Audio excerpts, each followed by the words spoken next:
बिस्मिल्लाहिर्रहमानिर्रहीम। अस्सलाम वालेकुम stunning fellows, welcome to learning with Ali Nazir. आज हम एब्रीवेशंस, कुछ जनरल एब्रीवेशंस हैं, उनके बारे में पढ़ने जा रहे हैं और ये देखना कि एब्रीवेशंस कहाँ पर किस अंदाज में इस्तेमाल होते हैं। तो let's go and we are to watch.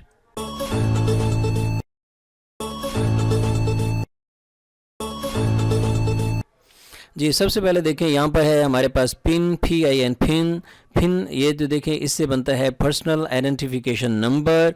इसी तरह से है सिम से बनता है सब्सक्राइबर आइडेंटिफिकेशन मॉड्यूल।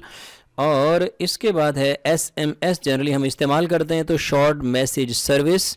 और AM एंटीमेरिडियम, जैसे आपने लिखा होता है 5 AM, इसका मतलब है सुबह के 5 बजे 5 AM, तो AM का मतलब है एंटीमेरिडियम और इसका मतलब एंटी से मतलब होता है बिफोर और मेरिडियम का मतलब है नून, इसका मतलब है बिफोर द नून। इसी तरह आपने लिखा देखा होगा PM, तो पोस्ट मेरिडियम आफ्टरनून, ये हम इस्तेमाल करते हैं। नेक्स्ट हमारे पास है जी CCQ means concept checking question. CCQ आमतौर पर टीचर जो होते हैं जब असेसमेंट करते हैं तो वो CCQs का इस्तेमाल करते हैं कि किस हद तक कंसेप्ट की समझ आई है। आगे है FAQ, फ्रीक्वेंटली आस्क्ड क्वेश्चंस, वो क्वेश्चन जो आमतौर पर पूछे जाते हैं FAQ।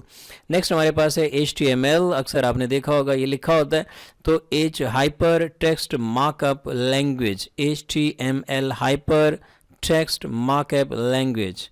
इसी तरह से है WHO, हु हम इसको बोलते हैं, हु वर्ल्ड हेल्थ ऑर्गेनाइजेशन। और PTO, जब भी आप कुछ मज़ीद लिखना होता है तो आप पेपर को आगे पेपर टर्नओवर, पेपर को आप टर्नओवर करते हैं PTO, पेपर टर्नओवर।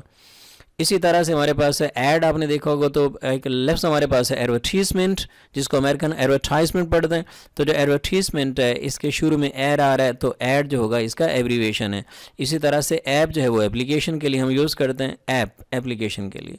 नेक्स्ट है फ्लू, तो ये शॉर्ट फॉर्म है इन्फ्लुएंजा की। और rhino, that is the short form of the rhinoceros, rhinoceros है। इसी तरह से आपने देखा होगा IE, that is very important. IE ये लैटिन बेस्ड है और IE का मतलब है इडेस्ट। इडेस्ट को हम कहते हैं दैट इज़, यानी ये है, दैट इज़ का मतलब दैट इज़, इसको आमतौर पे हम दैट इज़ कह देते हैं। इसी तरह से EG आपने देखा होगा फॉर एग्जाम्पल, तो हम इसका एक्चुअल होता है एग्जाम्पलेग्रेशिया, तो हम इसको कहते होते हैं फॉर एग्जाम्पल। तो IE इडेस्ट यानी दैट इज़ और EG एग्जाम्पलेग्रेशिया इट मीन फॉर एग्जाम्पल, ये हम यूज़ करते हैं। नेक्स्ट देखें ज़रा ब्रिटस है, ब्रिटस ब्रिटन्स के लिए इस्तेमाल करते हैं, उसकी शॉर्ट फॉर्म है। और ETC आमतौर पर इसको लोग पढ़ते हैं लेकिन इसको एटसेट्रा डायरेक्ट पढ़ना चाहिए। ये लिखा जाता है शॉर्ट फॉर्म में लेकिन पढ़ा इससे कंप्लीट जाता है तो एटसेट्रा वगैरह वगैरह हम कहते हैं, एंड सो ऑन। और ये LB है, LB पाउंड के लिए इस्तेमाल होते हैं, पाउंड स्टर्लिंग के लिए ये उसका यूनिट है पाउंड। तो यहाँ पर इसी तरह GIF है, तो graphic interchange format, graphic interchange format ये हम इस्तेमाल करते हैं, ग्राफिक इंटरचेंज फॉर्मेट। अब ये जो पाउंड है, ये पाउंड स्टर्लिंग जो है दैट इज़ समथिंग डिफरेंट। ये जो पाउंड है LB, ये एक्चुअल मतलब ये पाउंड है जो कि हम वेट करने के लिए इस्तेमाल करते हैं। तो ये सिंबल जो है पाउंड की है, ये जो पैसे इस्तेमाल किए जाते हैं उनके लिहाज से। और ये जो LB है ये है वेट के लिए जो पाउंड इस्तेमाल करते हैं कि 1 पाउंड हो गया, 2 पाउंड हो गया। 1 पाउंड जो होता है तकरीबन 466.5 जो है वो KG का सॉरी मतलब जो ग्राम का होता है, यानी आधा किलो से कुछ कम। तो ये जो LB इस्तेमाल करते हैं पाउंड के लिए और ये जो सिंबल इस्तेमाल करते हैं पाउंड स्टर्लिंग के लिए, पैसे के लिए इस्तेमाल करते हैं।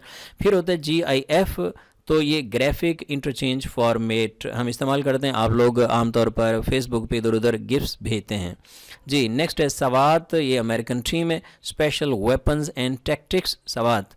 इसी तरह PDF है, पोर्टेबल डॉक्यूमेंट फॉर्मेट। नेक्स्ट हमारे पास है वाईफाई, वाईफाई होता है वायरलेस वायरलिटी, यानी वायरलेस जो है वो आप वायरलेस के बगैर बड़ी ही वफादारी ये रखता है और ये कनेक्शन डिस्टर्ब नहीं होता। USB हम इस्तेमाल करते हैं, ये USB है तो यूनिवर्सल सीरीज़ बस है। नेक्स्ट हमारे पास आ गया GPS ग्लोबल पोजीशनिंग सिस्टम। फिर है ATM ऑटोमेटेड टेलर मशीन, खुद से काम करने वाली। और उसके बाद है RSVP, ये आमतौर पर जो शादी के कार्ड होते हैं उस पर लिखा होता है।